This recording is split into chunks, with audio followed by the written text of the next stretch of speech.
Galaxy News Hour live. प्रधानमन्त्री पुष्पकमल दाहालले 3 महिनामा दोस्रो पटक विश्वासको मत लिए। अघिल्लो पटक उपस्थित 270 सांसद मध्ये 268 मत पाएका उनले यसपटक 172 मत पाए। एमालेसँग गठबन्धन टुटाएर पनि काङ्ग्रेससँग सहकार्य गरेर पद जोगाउन सफल भए। तर सदनमा विश्वासको मत मागिरहँदा उनको मुहारमा अघिल्लो पटकको कान्ति कायम थिएन। आर्थिक सूचकहरू ओह्रालो लागिरहेका बेला दाहालले सदनको विश्वास त दोहोर्याएर पाएका छन्, तर नागरिक तहमा व्याप्त निराशा पन्छाउने पत्यारिलो मार्गचित्र देखाउन सकेका छैनन्। बरु संसदको रोस्टममा उभिएर उनले राष्ट्रिय सहमतिकै रटान लगाए, जुन कुरासँग आम नागरिकको कुनै सरोकार छैन, जुन कुराले नागरिक जीवनमा कुनै तात्विक फरक पनि पर्दैन। सत्ता गठबन्धनमा कुन कुन घटक छन्, कसले विश्वास दिन्छ र कसले फिर्ता लिन्छ, यी विषय आम नागरिकको कुनै मतलबको विषय होइन। यो त विशुद्ध पद र शक्तिको लेनदेनमा लिप्त तबकाको चासो र स्वार्थ जोडिएको विषय मात्र हो। आम नागरिकले यतिखेर देशमा सक्षम सरकार खोजिरहेका छन्। हरेक क्षेत्रमा सरकारको भूमिका र उपस्थितिको अपेक्षा गरिरहेका छन्।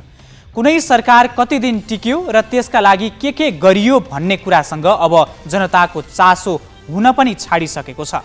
सत्तामा को आउँछ जान्छ त्यो तपसिलको विषय भइसक्यो। प्रधानमन्त्री बने यता दाहालको दौड गठबन्धन भत्काउन र जोड्नमै केन्द्रित छ। यसले नागरिकका आवश्यकता सम्बोधन हुनबाट छुटेका छन्। विश्वास तोड्ने र जोड्ने श्रृङ्खलाले मात्रै मुलुकले बेहोरिरहेको समस्याको सम्बोधन हुँदैन। अत प्रधानमन्त्री दाहालले गठबन्धन घटक रिझाउने र भाग शान्तिमा सबैलाई चित्त बुझाउने भन्दा नागरिकलाई सरकार हुनुको आवाज दिलाउन सक्नुपर्छ। भ्रष्टाचार, अनियमितता, सेवा प्रवाहमा ढिलासुस्तीले आक्रान्त नागरिकले सक्षम सरकार खोजिरहेका बेला यसको पुर्ताल नै दाहालको प्रमुख कार्यभार हुनुपर्छ।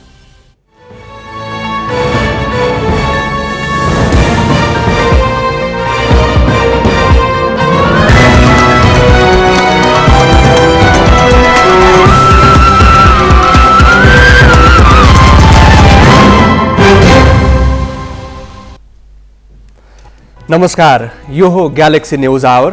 अब हेडलाइन्स।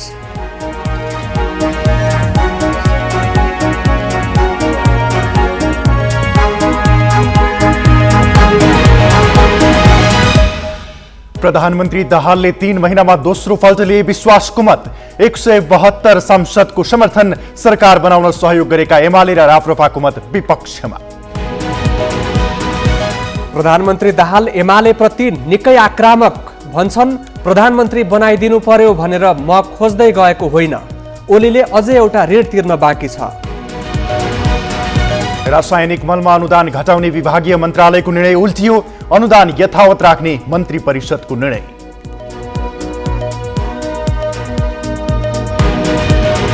विश्व समुदायबाट रुस आलोचित भइरहँदा चिनिया राष्ट्रपति सी जिनपिङ मस्कोमा। समकक्षी पुटिनसँग औपचारिक भेटवार्ता भोलि। र 3 नेसन्स कपका लागि भुटान र लाओसका फुटबल टिम नेपाल आइपुगे। आयोजक नेपालले भने अझै प्रारम्भिक चरणका खेलाडी नै सार्वजनिक गर्न सकेन।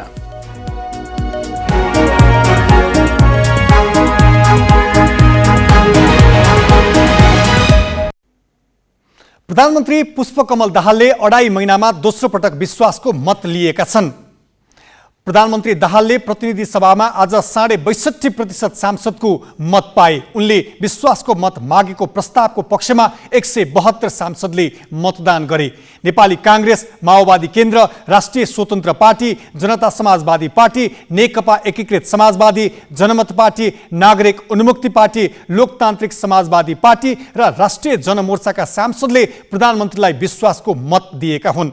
नेकपा एमाले र राष्ट्रिय प्रजातन्त्र पार्टीका 89 सांसदले भने विपक्षमा मतदान गरे।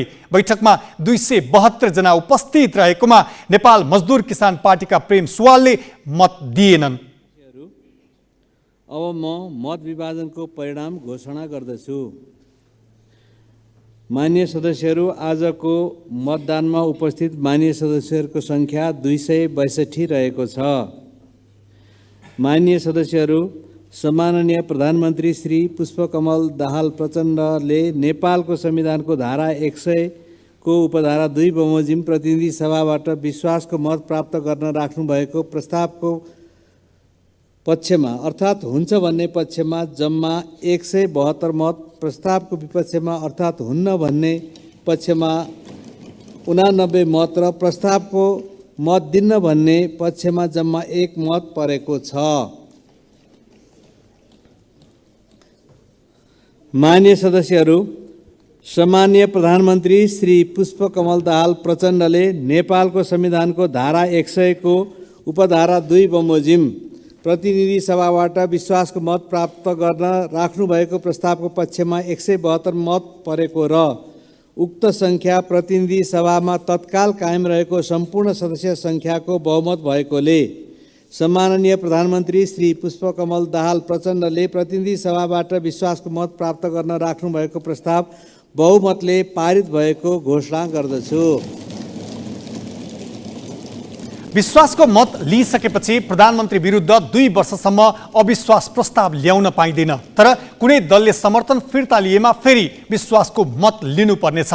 प्रधानमन्त्री दाहालले यसअघि पुस 26 विश्वासको मत लिएका थिए। आफूलाई पुस 10 प्रधानमन्त्री बनाउन साथ दिएका नेकपा एमाले र राष्ट्रिय प्रजातन्त्र पार्टीले समर्थन फिर्ता लिएकाले प्रधानमन्त्री दाहालले आज फेरि विश्वासको मत लिएका हुन्। प्रधानमन्त्री बन्दा दिएको समर्थन कुनै दलले फिर्ता लिए त्यसको 30 दिनभित्र विश्वासको मत लिनुपर्ने संवैधानिक व्यवस्था छ। दाहालले राष्ट्रपतिमा काङ्ग्रेसलाई सहयोग गर्ने निर्णय गरेपछि एमाले र राप्रपा समर्थन फिर्ता लिएर सरकारबाट बाहिरिएका थिए।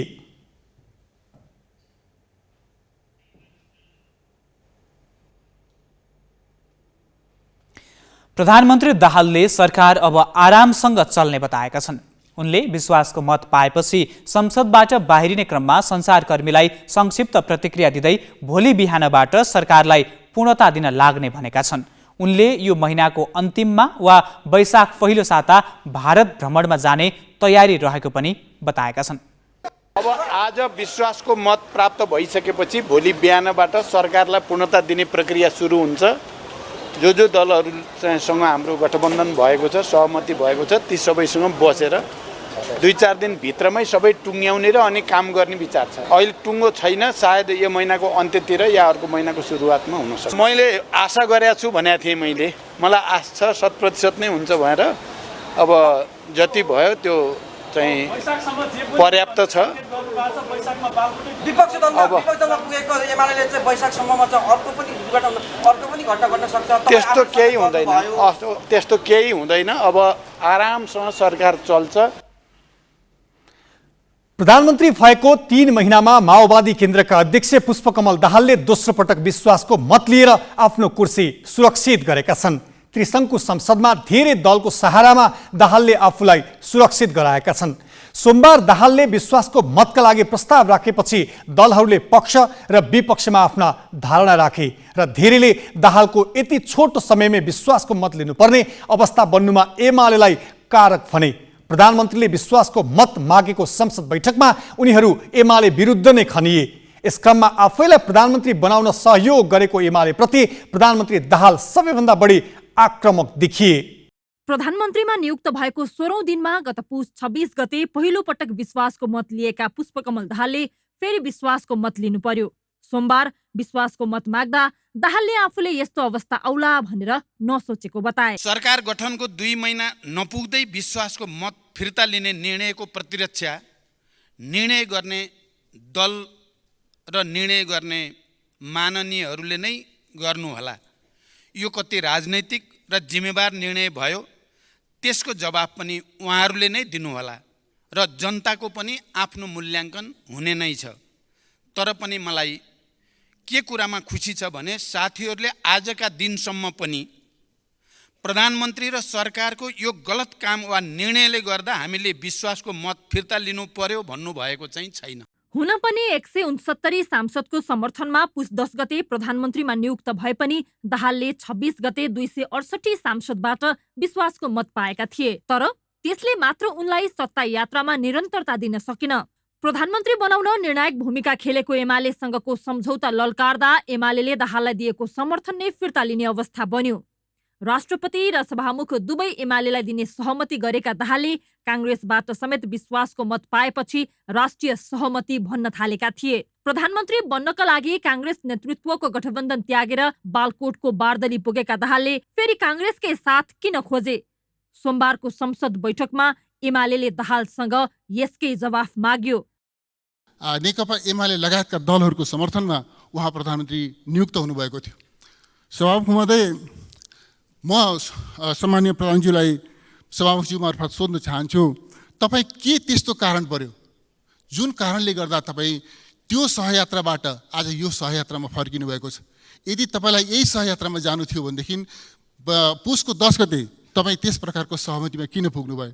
आज तपाईँले जवाफ दिनुहोस् नदिनुहोस्, आज तपाईँ जवाफ नदिन सक्नुहुन्छ, आज तपाईँ स्किप गर्न सक्नुहुन्छ, तर इतिहासले तपाईँलाई निरन्तर प्रश्न सोधिरहनेछ र एउटा बिन्दुमा तपाईँले यो प्रश्नको जवाफ दिनुपर्नेछ। प्रधानमन्त्री दाहालले आफू फेरिनु र काङ्ग्रेसतिरै फर्किनुको कारण एमाले अध्यक्ष केपी शर्मा ओलीको बोलिरहेको जवाफ दिए। कटुतापूर्ण सम्बन्धका बावजुद प्रधानमन्त्री बनाएको एमालेसँग विगतका कुनै पनि कुरा नखोतल्ने भनेर सहमति गरे पनि ओलीले संसद विघटनको खुल्लमखुल्ला पक्ष पोषण गरेकाले विकल्प खोज्नुपर्ने अवस्थामा आफू पुगेको दाहालले प्रष्टीकरण दिए। अझ ओलीले एउटा मात्र गुण तिरेको र अझै अर्को गुण तिर्न बाँकी नै रहेको उनको भनाइ थियो। म एमालेका अध्यक्षज्यू र सबै नेता साथीहरूलाई पनि भन्न चाहन्छु, म खोज्दै गएको चाहिँ होइन। तपाईहरुले केही समयदेखि बल गर्दै हुनुहुन्छ आइदिए हुन्थ्यो भनेर। म चाहिँ यतै बल गर्दै थिएँ। म यही गठबन्धन बढी नेचुरल छ, यतै बल गर्दै थिएँ लास्ट आवरमा पनि। त्यसकारण म खोज्दै गयो भन्नुभयो भने त्यो सत्य होइन। बोलाउँदै आउनुभयो, तपाईहरुले अनेक गरेर बोलाउनु भयो। के गर्नुभयो अहिले म भन्दिनँ। तपाईहरुले काङ्ग्रेसलाई के भन्नुभयो, कसलाई के भन्नुभयो, मलाई के भन्नुभयो, अर्को मेरा साथीहरूलाई के भन्नुभयो, बोलाउनु तपाईहरुले भयो। बाइ द वे म जान पर्ने परिस्थिति बन्यो, गएँ। र मैले नेकपा एमालेको अध्यक्ष केपी ओलीजीलाई मैले आभार व्यक्त गरेको छु। तपाईले मलाई प्रधानमन्त्री चाहिँ बनाउनु भयो। मैले तपाईलाई 2 चोटि प्रधानमन्त्री बनाएको थिएँ। तपाईले मलाई ब्याज दिनुपर्ने थियो, ऋण तिर्नुपर्ने थियो, तपाईले तिर्नु भयो। अझै एउटा बाँकी छ। एउटा त तिर्नुभयो, एउटा अझै बाँकी छ, हिसाब राख्नु होला। एमाले मात्र होइन, दाहाललाई प्रधानमन्त्री बनाउन समर्थन गरेको राप्रपाले पनि यसपटक दाहाललाई विश्वासको मत दिन चाहेन।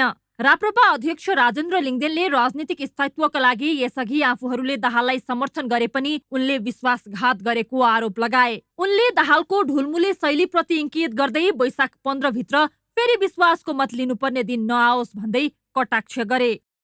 उहाँ भाग्यमानी प्रधानमन्त्री हुनुहुन्छ। अब 2 महिनामा 2 चोटि विश्वासको मत लिने मौका प्राप्त गर्नु भएको छ। वैशाख 15-20 तिर फेरि यस्तै दिन नआओस् म कामना गर्न चाहन्छु। सत्ताको महत्त्वपूर्ण साझेदार दल र सरकारमा महत्त्वपूर्ण जिम्मेवारी निर्वाह गरिराखेको मानिसलाई समेत जानकारी नदिकन छुट्टै निर्णय गर्नुभयो। बाटो त तपाईले फेर्नुभयो। हामी लाचार भएर सरकारमा बस्नु अनुचित ठान्यौँ। नैतिकता भन्ने चिज पनि यो दुनियाँमा छ भन्ने कुरा देखाउन जरुरी थियो। हामीले तपाईँ समक्ष आएर पत्याग गरेर हिँड्यौँ। हामीले धोका दिएको होइन, धोका तपाईँले दिनुभयो। यो भोलि इतिहासमा छलफल हुने चिज हो। राष्ट्रिय सहमतिमा राष्ट्रपति र उपराष्ट्रपति चयन गर्ने प्रधानमन्त्री दाहालको चाहना एमालेलाई स्वीकार्य नभएकैले गठबन्धन भत्किएको र संसद विश्वासको मतकै वरपर रुमलिनु परेको अरू दलहरूको बुझाइ छ। विशेष गरी माओवादीसँग सत्ता सहकार्य गर्न अग्रसर भएका काङ्ग्रेसदेखि जसपा, एकीकृत समाजवादी, नागरिक उन्मुक्ति र स्वतन्त्र सांसदसम्मले एमालेकै कारण राजनीति अस्थिर बन्न पुगेको आरोप लगाए। उठाएको गठबन्धनको संस्कारमा अभ्यस्त हुँदै जानुको विकल्प छैन। राजनीतिक गठबन्धनहरू आत्मकेन्द्रित, स्वार्थ प्रेरित, क्षणिक र अस्थिरता ल्याउने हुनु हुँदैन। देश र जनताको पक्षमा संविधानको रक्षा गर्ने र देशमा स्थिरता, अमन चयन, शान्ति र विकासका लागि गठबन्धन केन्द्रित हुनु आवश्यक छ। म नेकपा एमालेका अन्य माननीय सदस्यहरूलाई आग्रह गर्न चाहन्छु, तपाईहरु पनि देशलाई सेन्टरमा राखेर सोच्नुहुन्छ भने एकचोटि यो प्रवृत्ति, जो निषेधवादी प्रवृत्ति, अरूले सपोर्ट गर्नै नहुने, अरू आउनै नहुने, अरू हुनै नहुने, हुँदा जित्ने भएको भए मलाई लाग्छ अर्कै राष्ट्रपतिको उम्मेदवार हुन्थ्यो कि, जित्ने भएको भए सायद अर्कै उपराष्ट्रपतिको उम्मेदवार हुन्थ्यो कि, विचार गर्नमा आग्रह गर्दछु। र म यो भन्छु कि निषेधवादी प्रवृत्तिले देश बर्बाद हुँदैछ। प्रधानमन्त्री दाहालले दोस्रो पटक विश्वासको मत लिँदा यसअघि पाएको मत संख्या घटेको छ। धेरै दललाई साथ लिएर सत्ताको डुङ्गा चलाइरहेका दाहालका लागि आगामी यात्रा सहज पक्कै छैन, किनभने उनलाई विश्वासको मत दिएका सबै दल सरकारमा जान चाहन्छन् र सबैलाई राम्रै भाग चाहिएको छ। राजनीतिक ब्युरो, ग्यालेक्सी 4K, काठमाडौँ। माओवादी केन्द्रका अध्यक्ष पुष्पकमल दाहाललाई पुस 10 मा प्रधानमन्त्री बनाउन समर्थन गर्ने 7 मध्ये महत्त्वपूर्ण दल हो राष्ट्रिय स्वतन्त्र पार्टी रासोपा। उसले त्यसबापत गृह सहितका महत्त्वपूर्ण 3 मन्त्रालय पायो। तर रासोपा सरकारमा 1.5 महिना पनि रहेन। नागरिकता विवादमा सर्वोच्च अदालतको आदेशमा पार्टी सभापति रवि लामिछानेले माघ 13 मा सबै पद गुमाए। उनले 48 घण्टा नबित्दै नेपाली नागरिकता पुनः कायम गराए पनि दाहालले उनलाई गृह मन्त्रालय दिन मानेनन्, जसका कारण रासोपा माघ 22 मा सरकारबाट बाहिरियो। त्यही रासोपाले प्रधानमन्त्री दाहाललाई आज विश्वासको मत दिएको छ। उसले विश्वासको मत दिनुलाई सरकारमा जान चाहेको रूपमा अर्थ्याइएको छ। दाहाल पुस 10 मा 7 दलका र स्वतन्त्र गरी 169 सांसदको समर्थनमा प्रधानमन्त्री बने। उनलाई प्रधानमन्त्री बनाउन समर्थन गर्ने मध्ये 20 जना रासोपाका थिए। नेकपा एमालेका अध्यक्ष केपी शर्मा ओलीले रासोपालाई दाहालको पक्षमा उभ्याएका थिए। ओलीकै जोडबलमा रासोपा सभापति लामिछानेले पुस 11 मा उप प्रधानमन्त्री सहित गृह मन्त्रालय पाए। तर नागरिकता विवादमा माघ 13 गते उनको पद गयो। उनले 15 गते नै नेपाली नागरिकता पुनः कायम गराई गृह मन्त्रालयमा फर्किन चाहे। तर प्रधानमन्त्री दाहालले उनलाई गृह दिन मानेनन्। त्यसपछि उनले ओलीको गुहार मागे। ओली लामिछानेकै पक्षमा खुले। तर जति गर्दा पनि दाहालले नमानेपछि लामिछानेले पार्टीलाई नै सरकारबाट अलग गराए। शिक्षा र श्रम जस्ता महत्त्वपूर्ण मन्त्रालयमा काम गरेर देखाउन सकिने पार्टीभित्रको आवाज बेवास्ता गर्दै लामिछाने नेतृत्वको रासोपा माघ 22 मा सरकारबाट बाहिरियो। त्यही रासोपा अहिले एकपछि अर्को गरी सत्तासँग नजिक भइरहेको छ। उसले फागुन 15 मा सरकारबाट बाहिरिएको एमालेलाई राष्ट्रपति निर्वाचनमा साथ दिएन। दाहालको चाहना अनुसार नेपाली काङ्ग्रेसका रामचन्द्र पौडेललाई भोट दियो, जबकि रासोपाको भोट पाउने एमालेको आश थियो। एमाले र राप्रपाले दाहाललाई दिएको समर्थन फिर्ता लिँदा रासोपाले कायमै राख्यो। उसले सोमबार फेरि दाहाललाई विश्वासको मत दियो। रासोपाका नेताहरूले पार्टीले उठाएका मुद्दा कार्यान्वयन र राजनीतिक स्थिरताको लागि विश्वासको मत दिएको भनेका छन्। शक्ति राजनीतिमा त्यो अवसम्भाविक भन्छ नि, त्यो इनोभाइटेबल हुन्छ। तर शक्तिका लागि के गरिन्छ, त्यो कति नैतिक हुन्छ, कति विधि विधानमा हुन्छ भन्ने कुरा हो हैन। यस अर्थमा हामीले अन्य कुनै केही नराखिकन यो अहिले जो बनेको छ गठबन्धन कमसेकम यसले स्थिरता दिन्छ, यसले नेपाली समाजलाई रूपान्तरण गर्न सक्छ र यो नै नेपाली जनताको चाहना हो भन्ने लागेर हामीले विश्वासको मत मात्र दिए। रासोपाले प्रधानमन्त्रीलाई विश्वासको मत दिनु हुँदैन थियो भन्ने होइन। यसअघि काङ्ग्रेसले पनि विपक्षमा रहेर प्रधानमन्त्रीलाई विश्वासको मत दिएको थियो। त्यसबापत काङ्ग्रेस अहिले सत्ता पक्षमा पुगेको छ। कतै रासोपाले पनि सरकारमा भागका लागि नै एकपछि अर्को गरी सत्ता पक्षलाई साथ दिएको त होइन भन्ने प्रश्न उठेको छ। रासोपाको मात्र होइन, नेपालका आम राजनीतिक दलहरूमा एउटा सत्ताका लागि, क्षणिक फाइदाका लागि अवसरवादी चरित्र छ। त्यो चरित्र विडम्बना मान्नुपर्छ। रविजीको पार्टीमा नभएको हुन्थ्यो भन्ने युवा पङ्क्तिहरूको युवा विचार, जसले पुस्तान्तरणको कुरा उठाइरहेका छन्, जसले सुशासनको मुद्दा उठाइरहेका छन्, उहाँहरूको हो। तर के लाग्यो, के देखियो भने रविजीमा परिपक्वता चाहिँ देखिएन। सत्ता पक्षले भने रासोपालाई त्यति महत्त्व दिएको छैन। गठबन्धनको बैठकमा रासोपाले प्रवेश नै पाएको छैन। प्रधानमन्त्री दाहालले रासोपालाई सरकारमा सहभागी गराएकै अवस्थामा पनि उसले यसअघि जस्तो भाग पाउने छैन। क्यामेरामा जय तामाङको साथमा प्रशान्त ठाकुर, ग्यालेक्सी 4K, काठमाडौँ। अब केही न्युज संक्षेपमा। नवनिर्वाचित उपराष्ट्रपति रामसाय प्रसाद यादवले पद तथा गोपनीयताको शपथ लिएका छन्। उपराष्ट्रपति यादवले आज राष्ट्रपति कार्यालयमा विशेष समारोहका बीच शपथ लिएका हुन्। उनी शपथ ग्रहण समारोहमा दौरा सुरुवाल र भातगाउँले टोपी लगाएर उपस्थित भएका थिए। उनलाई राष्ट्रपति रामचन्द्र पौडेलले शपथ गराए। यादव चैत 3 गते भएको निर्वाचनमा 57.5% मतभारसहित उपराष्ट्रपतिमा निर्वाचित भएका थिए। उनी अब 5 वर्ष पदमा बहाल रहनेछन्। शपथपछि उनलाई राष्ट्रपति पौडेल, निवर्तमान उपराष्ट्रपति नन्दबहादुर पुन, प्रधानमन्त्री पुष्पकमल दाहाल लगायतले बधाई दिए। यादवले लैनचौर स्थित कार्यालयमा पुगेर पद बहाली ग्रहण गरेका छन्। निवर्तमान उपराष्ट्रपति पुनको विदाई गरिएको छ। विदाईका क्रममा उनलाई प्रधानमन्त्री दाहालले उपहार प्रदान गरे। पुन 2072 कार्तिकदेखि उपराष्ट्रपतिको पदमा बहाल थिए। तनहुँ 1 र बारा 2मा पनि वैशाख 10मै उपचुनाव हुने भएको छ। निर्वाचन आयोगका पदाधिकारीको आज बसेको बैठकले वैशाख 10मा उपचुनाव गर्ने निर्णय गरेको छ। तनहुँ 1बाट निर्वाचित काङ्ग्रेस सांसद रामचन्द्र पौडेल राष्ट्रपति, बारा 2बाट निर्वाचित जनता समाजवादी पार्टीका सांसद रामसाय प्रसाद यादव उपराष्ट्रपति बनेकाले ती 2 क्षेत्रमा उपनिर्वाचनको मिति तोकिएको हो। पौडेल फागुन 25 र यादव चैत 3मा उपराष्ट्रपति निर्वाचित भएका थिए। आयोगले ती 2 क्षेत्रमा चैत 20 गते उम्मेदवारी दर्ताको मितिसहित निर्वाचन कार्यक्रम स्वीकृत गरेको छ। वैशाख 10मा चितवन 2मा पनि उपचुनाव हुँदैछ। चितवन 2बाट निर्वाचित राष्ट्रिय स्वतन्त्र पार्टीका सभापति रवि लामिछानेले नागरिकता विवादमा माघ 13 गते सर्वोच्च अदालतको आदेशमा सांसद पद गुमाएपछि आयोगले यही वैशाख 10 गते उपनिर्वाचन गर्ने गरी प्रक्रिया अगाडि बढाइसकेको छ। सरकारले रासायनिक मलमा दिँदै आएको अनुदान यथावत राख्ने निर्णय गरेको छ। बिहान प्रधानमन्त्री तथा मन्त्री परिषदको कार्यालय सिंहदरबारमा बसेको मन्त्री परिषद बैठकले कृषि तथा पशुपक्षी विकास मन्त्रालयको विषयगत समितिले गरेको निर्णय खारेज गर्दै रासायनिक मलमा दिँदै आएको अनुदान कटौती नगरी यथावत राख्ने निर्णय गरेको हो। बैठकले अनुदानबारे विस्तृत अध्ययनपछि आवश्यक निर्णय गरी आगामी दिनमा थप व्यवस्थित र वैज्ञानिक बनाउने निर्णय समेत गरेको सरकारका प्रवक्ता एवं सञ्चार सूचना तथा प्रविधि मन्त्री रेखा शर्माले जानकारी दिए।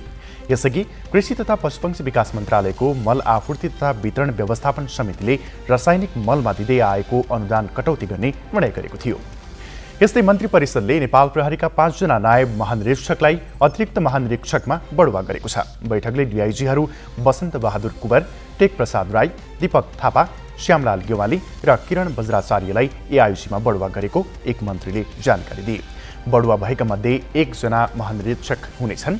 सरकारले तत्कालीन माओवादीका अयोग्य लडाकुलाई राहत दिने निर्णय पनि गरेको छ। यस्तै बैठकले अयोग्य लडाकुहरूलाई राहत दिने निर्णय गरेको, सशस्त्र सङ्घर्षमा ज्यान गुमाउनेहरूलाई शहीदको सूचीमा राखेर राजपत्रमा प्रकाशित गरेको एक सातामै सरकारले यो निर्णय गरेको हो। राष्ट्रिय स्वतन्त्र पार्टीका सभापति रवि लामिछाने विरुद्ध राहदानी सम्बन्धी मुद्दा नसल्ने निर्णय महान्यायाधिवक्ताले सदर गरेका छन्। काठमाडौँ जिल्ला सरकारी वकिल कार्यालयले गरेको निर्णय महान्यायाधिवक्ता दिनमणि पोखरेलले आज सदर गरेको सहन्यायाधिवक्ता सञ्जीव राज रेग्मीले ग्यालेक्सी फोकेलाई जानकारी दिए। यो निर्णय गर्दा अध्यागमन विभागको अभिलेख झिकाइ हेर्दा राहदानी दुरुपयोगको अभिलेख नभेटिएको, हाल उक्त राहदानी रद्द भइसकेको र लामिछाने विदेशी व्यक्ति नभई नेपाली नै रहेको लगायतका आधार देखाइएको छ। प्रहरीले पनि लामिछाने विरुद्ध मुद्दा चल्न नसक्ने राय प्रतिवेदन सरकारी वकिललाई दिएको थियो। प्रधानमन्त्री पुष्पकमल दाहालसँग नीतिगत असहमति जनाउँदै सरकारबाट बाहिरिएको राष्ट्रिय स्वतन्त्र पार्टीले दाहाललाई पुनः विश्वासको मत दिएकै दिन महान्यायाधिवक्ताबाट यो निर्णय भएको हो।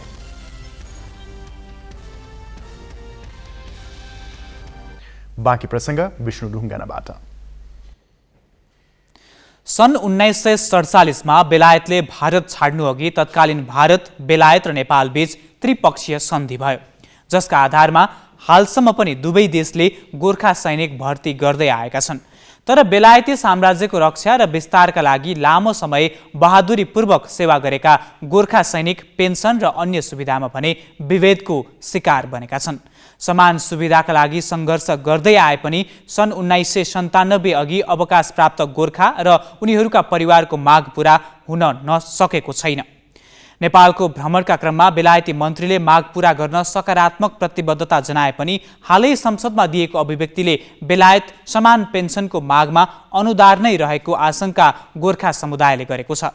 यस्तोमा नेपालले उच्च स्तरीय कूटनीतिक पहल गरेर समयमै समाधान नगरी पूर्व गोर्खाको आन्दोलनले दुई देशबीचको सम्बन्ध र बेलायती गोर्खा भर्नामै समस्या सिर्जना गर्ने खतरा देखिएको छ। गत माघ 26 गते भूतपूर्व सैनिक मामिला समेत हेर्ने बेलायती संसदीय राज्य मन्त्री एन्ड्रयू मरिसन नेपाल आए। त्यस क्रममा प्रधानमन्त्री पुष्पकमल दाहाल अनि तत्कालीन परराष्ट्र मन्त्री विमला राई पौड्यालसँग समेत भेटेका उनले बेलायती गोर्खा सैनिकले लामो समयदेखि उठाउँदै आएको मागमा सकारात्मक भएको बताए। लगत्तै परराष्ट्र मन्त्रालयद्वारा जारी विज्ञप्तिमा दुवै पक्ष पूर्व गोर्खाका मुद्दा चाँडै निष्कर्षमा पुर्याउनु पर्ने विषयमा सहमत भएको उल्लेख छ। पोखरा तथा काठमाडौँमा पूर्व गोर्खासँग अन्तर्क्रिया गरेका उनले यहाँको भूमिका सकारात्मक देखिए पनि केही दिन अघि बेलायती संसदको तल्लो सदनमा एक सांसदले उठाएको प्रश्नमा यस्तो जवाब दिए। हामीले गोर्खा सैनिकका पेन्सनका विषयमा विगतदेखि नै विभिन्न समयमा अदालतबाट भएका निर्णय र युरोपेली न्याय निकायको फैसलाका आधारमा धेरै पटक परिवर्तन गरिसकेका छौँ। बेलायत सरकारसँग उनीहरूले लामो समयदेखि राखेका मागमा सहमति पनि जनाएका छौँ।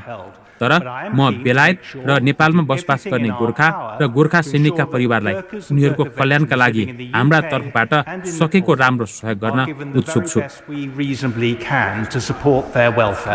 नेपाली भूमिमा यहाँका मन्त्री र पूर्व गोर्खासँग गरेका प्रतिबद्धता विपरीत त्यहाँको संसदमा उनले गोर्खाका माग पूरा गरिसकेको भनेर उल्टो अभिव्यक्ति दिए। उनले कल्याणकारी सुविधामा सुधार गर्ने बताए पनि पेन्सनका हकमा गर्न सकिने जति गरिएको अभिव्यक्ति दिएपछि पटक पटक बेलायत सरकारबाट झुकिएका पूर्व गोर्खा फेरि आक्रोशित बनेका छन्। अझ उनको अभिव्यक्ति यस्तो समयमा आयो कि जुन बेला नेपाल र बेलायत बीच पूर्व गोर्खाले उठाएका मागमा समाधान निकाल्न प्राविधिक समितिको बैठक गर्ने योजना तय हुँदैछ। यसै आधारमा दुवै पक्षले थप निष्कर्षमा पुग्ने सहमति गरेका थिए। जो लन्डनमा हुनुहुन्थ्यो चेन्ज हुँदाखेरि चाहिँ फेरि यो 18 महिना 2 वर्ष ठेलिएर यहाँसम्म आइपुग्यो र अहिले फेरि जो अहिले महामहिम हुनुहुन्छ लन्डनमा ज्ञानचन्द्र आचार्यज्यू, उहाँलाई चाहिँ नेपाल सरकारले चाहिँ जुन वार्ताको लागि तपाईँले नै अगाडि बढाउनुहोस् र इन फ्युचर्समा तपाईँको लेभलले मिलेन भने मिनिस्टर लेभल पनि बस्ने भन्ने कुराहरू भइसकेपछि अहिले वार्ताको क्रममा छ, चलिराखेको। अब हुनेवाला छ वार्ता चाहिँ। अब वार्ता नसकिकन त हामीले भन्न सक्दैनौँ। मार्च महिना 31 मार्चसम्ममा चाहिँ हामी पर्खिन्छौँ।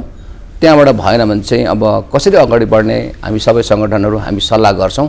सल्लाहबाट चाहिँ हामी अगाडि बढ्छौँ। अहिले चाहिँ आशा छ यो पालि चाहिँ G2G वार्ता भएकोले गर्दाखेरि मलाई लाग्छ इक्वालिटी हाम्रो जस्तो हामीले के भनेका छौँ भने पेन्सनको नो कम्प्रोमाइज।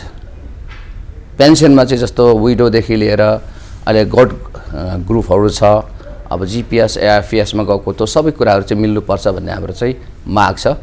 सन् 1947 मा भएको नेपाल भारत र बेलायत बीचको त्रिपक्षीय सन्धिका आधारमा गोर्खा भर्ती हुँदै आएको छ। तर आधुनिक समयमा पनि समान काम गरेका गोर्खाले सुविधामा विभेद खिप्नु परेपछि बेलायतमै समेत यसको विरोध भइरहेको छ।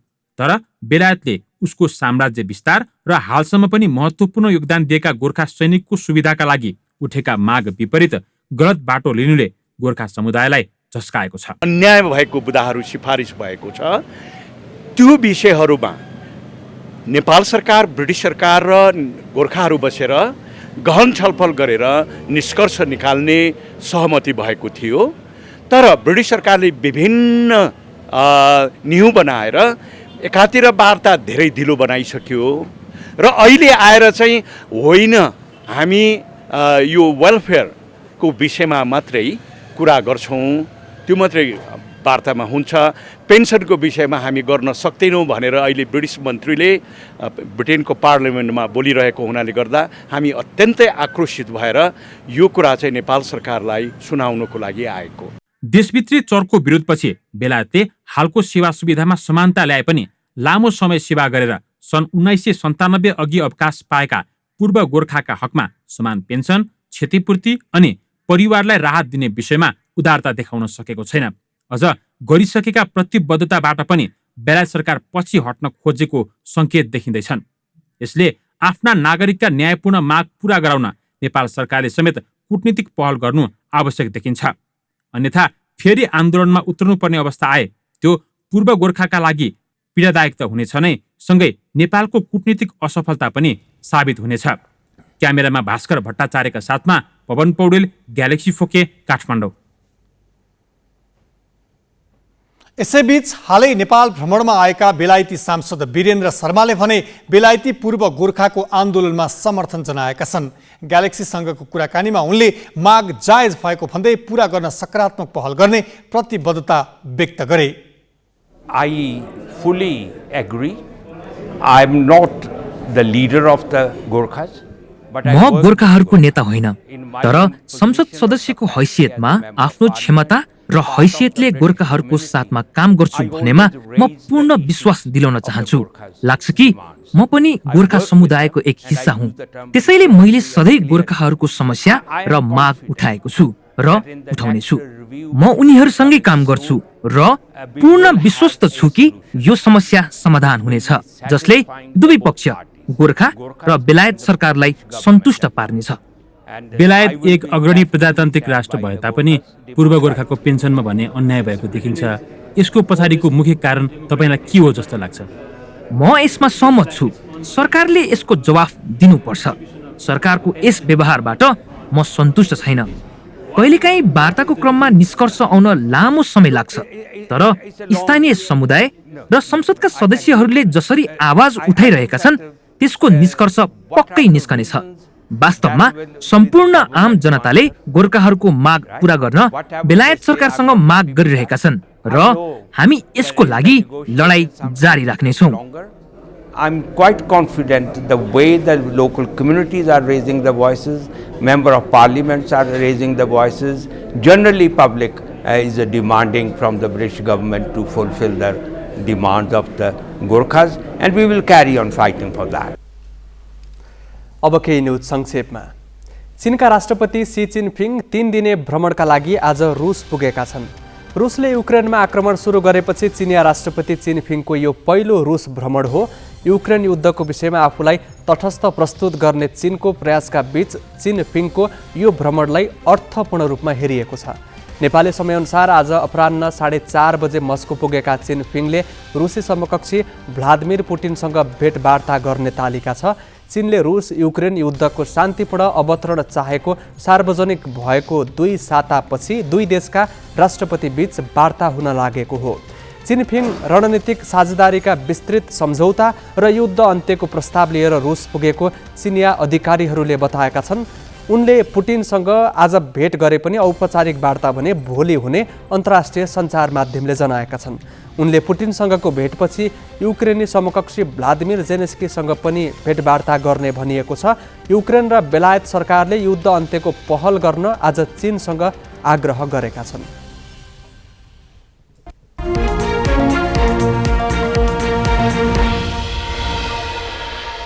विश्वव्यापी वित्तीय सप्ताहको 11औं संस्करण आज सुरु भएको छ।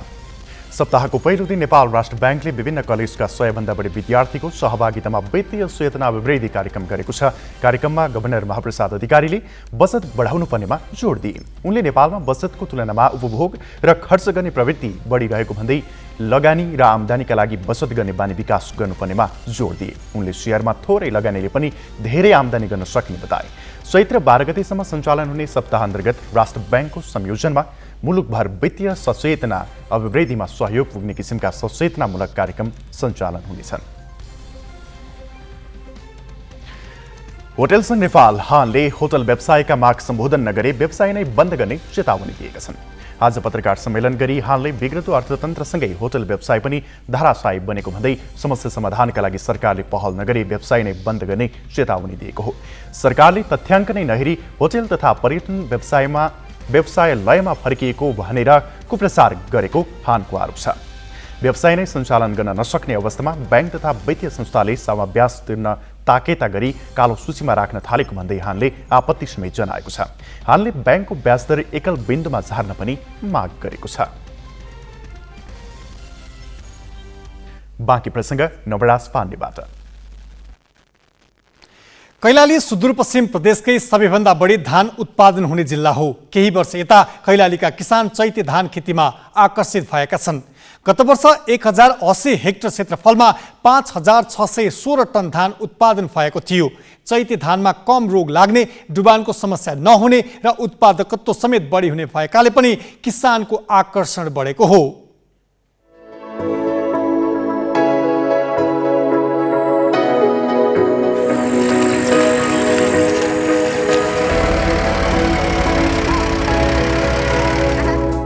भजनी क्षेत्रका किसानलाई यति बेला चैते धान रोपाइँको चटारो छ। कैलालीको पूर्वी दक्षिण क्षेत्रमा चैते धानको उत्पादन बढी हुन्छ। बर्खे धानमा वर्षेनी बाढी र डुबानले आजित किसान चैते धानतर्फ आकर्षित भएका छन्। जोशीपुर, टिकापुर, जानकी, घोडाघोडी, गौरीगङ्गा र कैलाली लगायतका क्षेत्र चैते धान खेतीका लागि उपयुक्त मानिन्छ। हम खेती गरेछौँ बैशाखी, अनि यो धेरै राम्रो फल्छ, किरा पनि राख्दैनन्, अनि धेरै फल्छ यो धान। अनि त्यो धान हामी 3 बिर्ही लिन्छौँ यसमा, अनि सिजन साहेक पनि लिन्छौँ, लाही लिन्छौँ, अनि बैशाखी लिन्छौँ, 3वटा फलाउँछौँ एक वर्षमा हामी। यो धेरै राम्रो हुन्छ, त्यसैले हरेक सिजनमा हामी यो खेती गर्दैछौँ। तोरी वा गहुँ निकालेपछि किसान चैते धान लगाउँछन्। अहिले लगाएको धान असार साउनमा भित्राउँछन्। उत्पादकत्व बढी हुने र मूल्य पनि राम्रो पाइने भएकाले चैते धान खेती गर्न किसान उत्साहित भएका छन्। तर रोपाइँका बेला रासायनिक मल सहज नहुँदा किसान समस्यामा छन्। मलखाद र सिँचाइ सुविधा पुर्याउन सकेमा उत्पादकत्व बढाउन सकिने उनीहरूको बुझाइ छ। यो सिजनको भन्दा अलि हामीलाई सहज पनि हुन्छ, त्यसैले हामीले यो धान लगाउन अति उपयोग लागिराखेको छ। अनि मलको हामी प्रयोग त बढी नै हुन्छ यसमा। गोबर मल हाल्दैनौँ, रासायनिक मल प्रयोग गरिन्छौँ, तर समयमा पानी र मलको चाहिँ हामी सन्तुलन राम्रो मिलाउँछौँ भने धान अत्याधिक फल्छ। सिँचाइ सुविधा नपुगेको ठाउँमा किसानले बोरिङ र मोटरबाट पानी निकालेर रोपाइँ गर्छन्। यसले उत्पादकत्व बढाउँछ। किसानलाई चैते धानतर्फ आकर्षण बढाई यसमा टिकाइ राख्न उत्पादन बजारीकरणदेखि यान्त्रिक उपकरण उपलब्धतालाई सहज तुल्याएको कृषि ज्ञान केन्द्रको भनाइ छ। किसानहरूलाई एकदमै मेरो विनम्र अनुरोध छ, ढुक्कका साथ आउनुहोस्। अहिले पनि हामीले कतिपय माग सङ्कलन गरिरहेछौँ। यद्यपि अहिले अब रोप्ने टाइम चाहिँ गइसकेको छ। खास गरी जसो कसैले गहुँ काट्न भ्याएको छैन, कसैले मसुर काट्न भ्याएको छैन, तर अझै पनि म चैतदान गर्न चाहन्छु भन्छ भने अब बेड नराख्ने होइन। बेड नराखेको छ भने ठिक छ, एकदमै बेस्ट भइहाल्यो। बेड नराखेको छैन भने सिधै बिउ मसिनबाट छर्न सकिन्छ, त्यो पनि म अनुरोध गर्न चाहन्छु। यसरी गऱ्यौँ भने किसानलाई कहीँ पनि घाटाको कुरा पनि छैन, एउटा राम्रो काम पनि देखिन्छ, हामी सबैको काम पनि देखिन्छ र आयात घटाउने कुरामा पनि सहयोग हुन्छ। कैलालीमा चैते धान खेती गर्ने किसानको संख्या र क्षेत्रफल पनि बढ्दै गएको छ, जसका कारण यस वर्ष अघिल्लो वर्षको तुलनामा धेरै उत्पादन हुने आकलन छ। अन्य समयको तुलनामा यस चैते धान खेतीमा रोगव्याधि कम र बढी उत्पादन हुने भएकाले किसानहरूको आकर्षण बढ्दो छ। सहज रूपमा मलखाद र सिँचाइको उपलब्धता गराउन सक्ने हो भने चैते धान खेतीबाट किसानहरूले मनग्य आम्दानी लिन सक्थे। क्यामेरामा पुष्क नेपालीको साथमा ईश्वर जैसी, ग्यालेक्सी फोके, भजनी, कैलाली।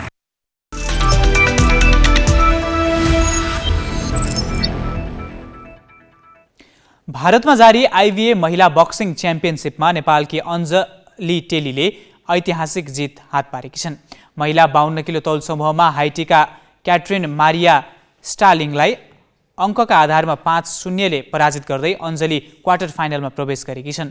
विश्व बक्सिङ च्याम्पियनसिपमा कुनै पनि नेपाली खेलाडी क्वार्टर फाइनलमा पुगेको यो पहिलो पटक हो।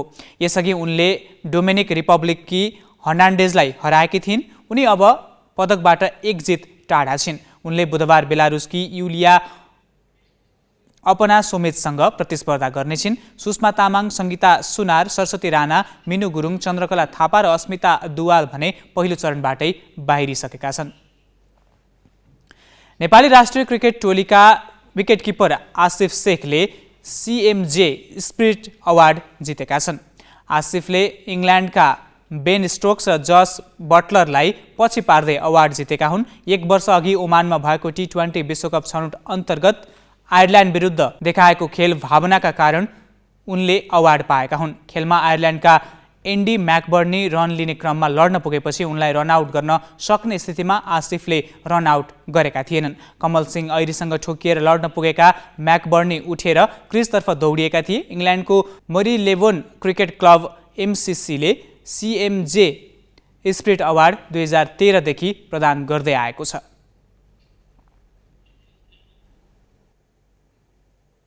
नेपाल 19 वर्ष मुनिको साफ च्याम्पियनसिपको पहिलो खेलमा पराजित भएको छ। बङ्गलादेशमा आज सुरु भएको प्रतियोगितामा भारतले नेपाललाई 4-1 गोलले हरायो। BSSS मोत्थापा कमल रङ्गशालामा भएको खेलमा भारतकी शिलजी साइजीले ह्याट्रिक गरिन्। नेपालका लागि सान्तोना गोल वर्षा ओलीले गरिन्। च्याम्पियनसिपमा नेपाल, भारत, बङ्गलादेश, भुटान र रुस सहभागी छन्। नेपालले बुधबार भुटानसँग खेल्नेछ।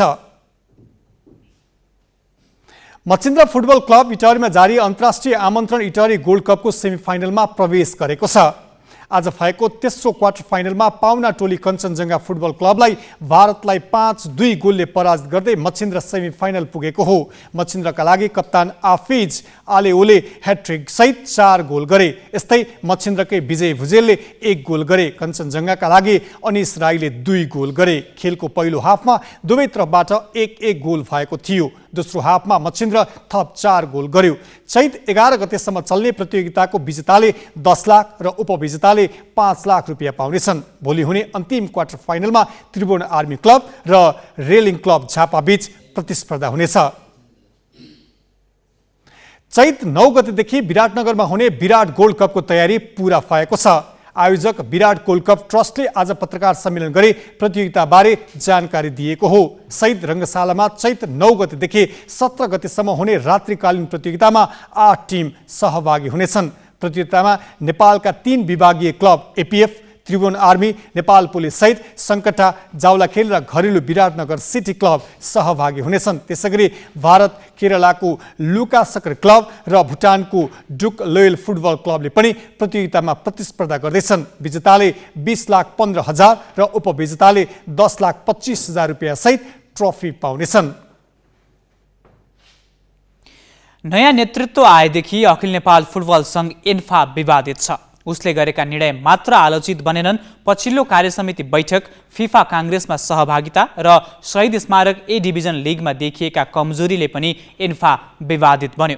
उसले फिफा विन्डो अन्तर्गत हुन लागेको 3 नेसन्स कपमा पनि फिफाको नियमलाई वास्ता गरेको छैन।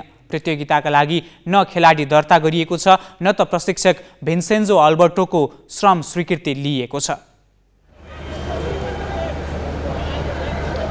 चैत 8 गतेदेखि 17 गतेसम्म दशरथ रङ्गशालामा 3 नेसन्स कप हुँदैछ। त्यो प्रतियोगिताका लागि शहीद स्मारक ए डिभिजन लिग 5औं चरणका खेलपछि रोकिएको छ। फिफाको नियम अनुसार प्रतियोगिताको 48 घण्टा अगाडि प्रारम्भिक चरणको खेलाडी दर्ता गराउनुपर्छ। तर 3 नेसन्स कपका लागि प्रशिक्षक अल्बोटोले एन्फालाई नाम उपलब्ध गराएका छैनन्, जबकि लाओस र भुटानको टोली प्रतियोगिताका लागि काठमाडौँ आइसकेको छ। ती देशका खेलाडी सहितको टोलीलाई एन्फा पदाधिकारीले स्वागत गरे, तर नेपालको भने प्रारम्भिक टोलीमा पर्ने सदस्यकै अत्तो पत्तो छैन। क्लबहरूले भने राष्ट्रिय टोलीमा परेका भनेर आफ्ना खेलाडीको नाम सार्वजनिक गरिसकेका छन्। यस विषयमा एन्फासँग जवाफ छैन। खै कोचले प्रिलिमिनरी स्क्वाड भने डिक्लेयर गर्नु पर्थ्यो हैन। अब प्रिलिमिनरी स्क्वाड डिक्लेयर गरेर ट्रेनिङहरू गराएर चाहिँ फाइनल स्क्वाड चाहिँ पिएमसीएममा डिक्लेयर गर्ने चाहिँ इन्टरनेसनल ट्रेन्ड हो हैन।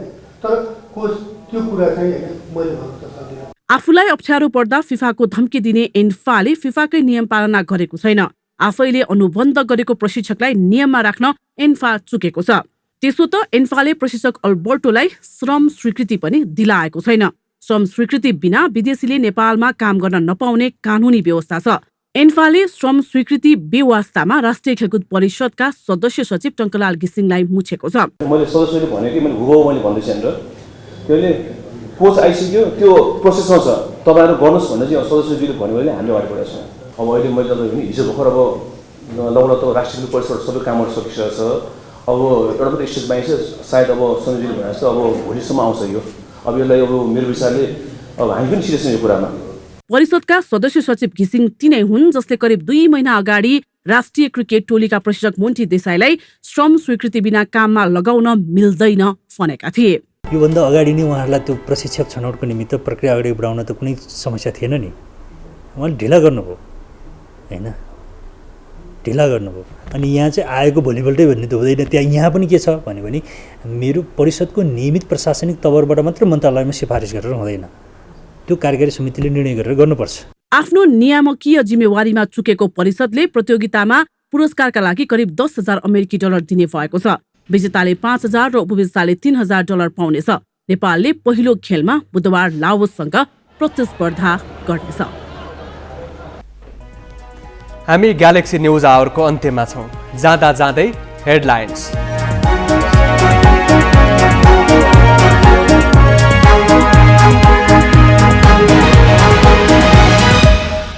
प्रधानमन्त्री दाहालले 3 महिनामा दोस्रो पल्ट लिए विश्वासको मत। 172 सांसदको समर्थन, सरकार बनाउन सहयोग गरेका एमाले र राप्रपाको मत विपक्षमा। प्रधानमन्त्री दाहाल एमाले प्रति निकै आक्रामक भन्छन्। प्रधानमन्त्री बनाइदिनु पर्यो भनेर म खोज्दै गएको होइन, ओलीले अझै एउटा ऋण तिर्न बाँकी छ। रासायनिक मलमा अनुदान घटाउने विभागीय मन्त्रालयको निर्णय उल्टियो। अनुदान यथावत राख्ने मन्त्री परिषदको निर्णय।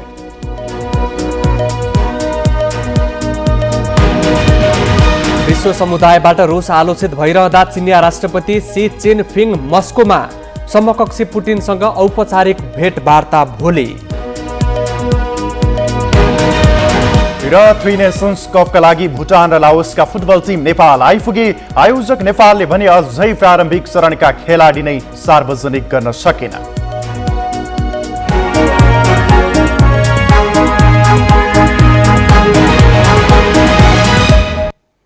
आजलाई ग्यालेक्सी न्युज आवर सकियो। नमस्ते।